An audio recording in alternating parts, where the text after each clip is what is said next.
Hello friends, ये lesson number 14 programming in C language और इसमें हम सीखेंगे लॉजिकल ऑपरेटर्स। तो दोस्तों, logical operator are commonly used in decision making in C programming.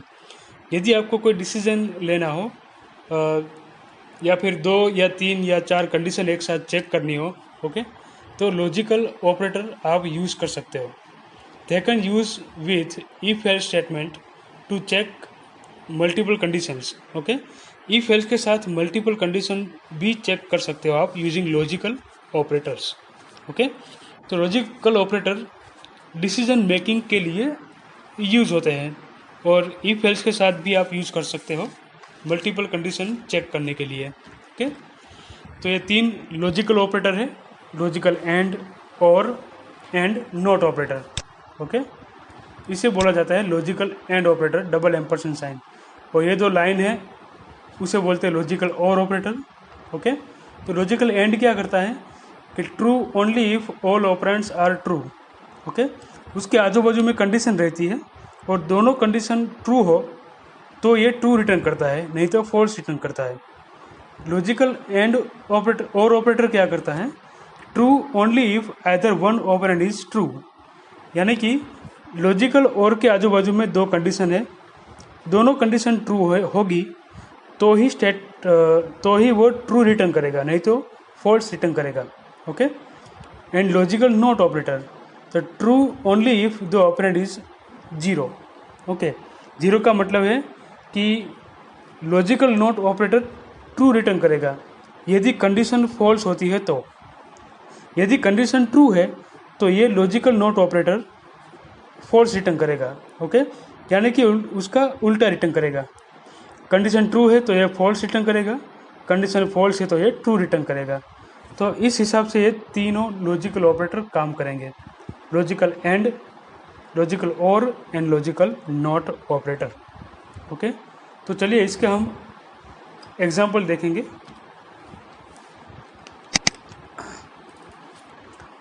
Example के अंदर हम इफ एल्स का भी यूज़ करेंगे और बिना इफ एल्स के भी हम एग्जाम्पल आपको समझाएंगे। Okay, has include stdio.h, has include conio.h,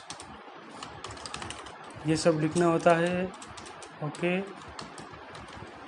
यहाँ पर लिखूँगा CR क्लियर करेगी स्क्रीन, गेट CH। ओके, अब मैं यहाँ पर 2 नंबर लेता हूँ। Okay, N1 equal to 10 and N2 equal to 20। अब देखिए, मैं यहाँ पर इंटीजर आंसर लिखता हूँ। Answer equal to N1 is less than N2, ऐसी मैं कंडीशन लेता हूँ। ओके, यहाँ पर मैं तीसरा वेरिएबल लेता हूँ N3 इक्वल टू 30 और लॉजिकल एंड ऑपरेटर में यूज़ करता हूँ यहाँ पर N1 लेस देन N3।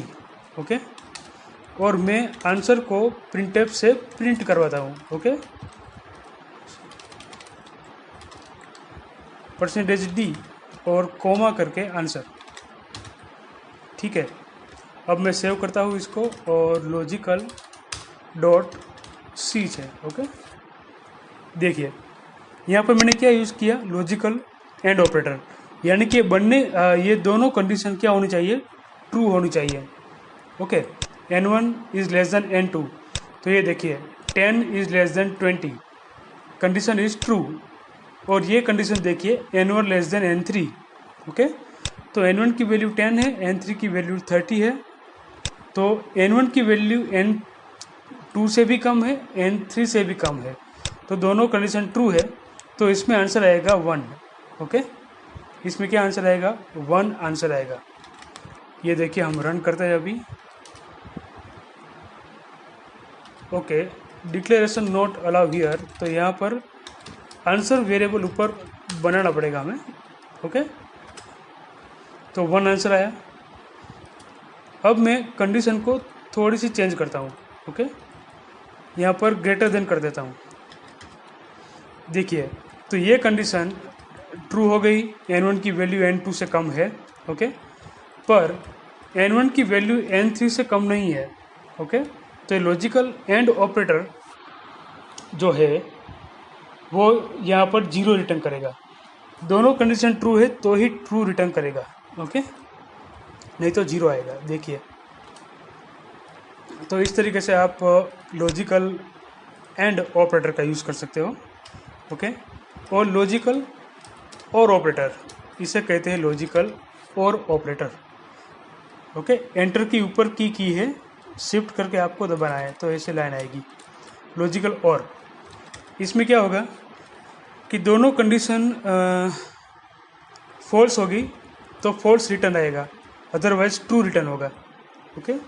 ये देखिए, इसका आंसर क्या आ गया, 1 आ गया, ओके। यानी कि दोनों में से कोई एक कंडीशन भी ट्रू होगी तो ये ट्रू रिटर्न करेगा, अदरवाइज फॉल्स रिटर्न करेगा, ओके। क्या होगा इसमें, दोनों में से कोई एक कंडीशन सच्ची होनी चाहिए, ट्रू होनी चाहिए, ओके। तो इसे कहते हैं लॉजिकल और ऑपरेटर। अब देखते हैं हम नॉट ऑपरेटर। ये देखिए, मैंने नॉट लिखा और यहाँ पर n1 इक्वल टू n2 लिखा, ओके, ये कंडीशन। तो n1 की वैल्यू क्या है, 10, n2 की वैल्यू क्या है, 20, ओके। तो n1 जो है वो n2 के बराबर नहीं है, तो ये कंडीशन फॉल्स आएगी। ये कंडीशन क्या आएगी, फॉल्स। पर क्योंकि हमने यहाँ पर नॉट लिखा है तो ये पूरी कंडीशन ट्रू हो जाएगी, ओके। और आंसर आएगा 1। ये देखिए, 1 आंसर आया। अभी एक और बार मैं समझाता हूँ। n1 इक्वल टू n2 ये कंडीशन रखी हमने, पर क्या है, n1 की वैल्यू 10 है, n2 की 20, तो दोनों की वैल्यू बराबर नहीं है, ओके। तो इसका मतलब क्या है कि इसका आंसर आएगा फॉल्स, पर ये हमने आगे लिखा है नॉट, तो ये फॉल्स को क्या कर देगा, ट्रू कर देगा, ओके। तो इस तरीके से ये चेंज करता है। देखिए, अब मैं 20 वैल्यू लेता, n1 की वैल्यू 20 है, अब n2 की भी वैल्यू 20 है, ओके। और n1 इक्वल टू n2 मैंने लिखा, तो दोनों की वैल्यू 20 है, तो ये कंडीशन ट्रू हो जाएगी, ओके। पर ये नॉट लिखा है आगे, तो ये पूरी की पूरी कंडीशन फॉल्स हो जाएगी, ओके। तो नोट में क्या होगा कि नोट के आगे की कंडीशन ट्रू होगी तो फॉल्स रिजल्ट आएगा, यदि ये कंडीशन फॉल्स होगी तो ट्रू रिटर्न आएगा, उल्टा रिजल्ट इसमें मिलता है, ओके। तो इस तरीके से आप यूज़ कर सकते हो। और भी एक तरीका है इफ़ एल्स का यूज़ करके। देखिए, if n1 is less than n2 and n1 less than n3, okay, ये दो कंडीशन हमने रखी।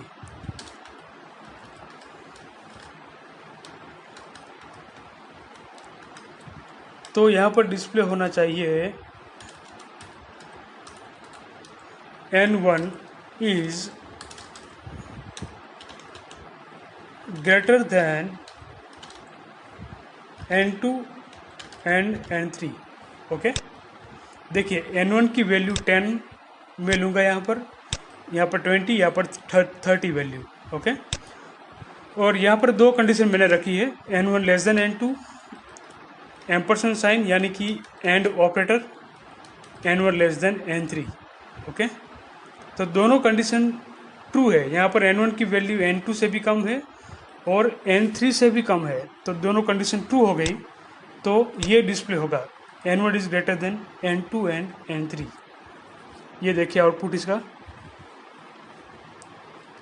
ओके। तो इस तरीके से भी आप इफ़ एल्स का यूज़ करके भी एंड ऑपरेटर का प्रैक्टिकल परफॉर्म कर सकते हो, ओके।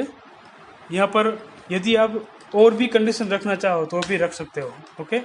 n1 लेस देन 5, फिर मैं और कंडीशन रखता हूँ n1 लेस देन 10, ओके।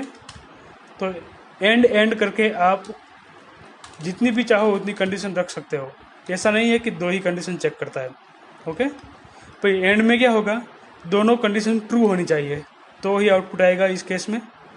अगर आप और लेते हैं यहाँ पर और ऑपरेटर, तो दोनों में से एक भी कंडीशन ट्रू होगी तो भी चल जाएगा। ओके, तो ये है हमारा लॉजिकल ऑपरेटर का लेसन, जिसमें 3 ऑपरेटर सीखा है हमने, लॉजिकल एंड, लॉजिकल और एंड लॉजिकल नॉट। तो अगले लेसन में मिलते हैं। Thank you.